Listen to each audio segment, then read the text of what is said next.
লক্ষ্মীপুরে অপহরণের ৯ দিন পর গৃহবধূ তাসলিমা জান্নাত প্রিয়াকে উদ্ধার করেছে পুলিশ। সকালে পৌরসভার বাঞ্ছানগর এলাকা থেকে তাকে উদ্ধার করা হয়।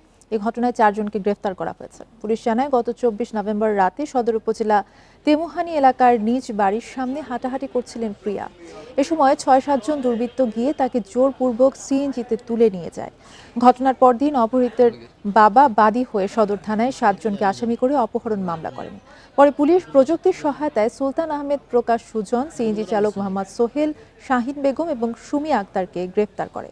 পরে তাদের দেয়া তথ্যে অপহৃত গৃহবধূকে উদ্ধার করা হয়।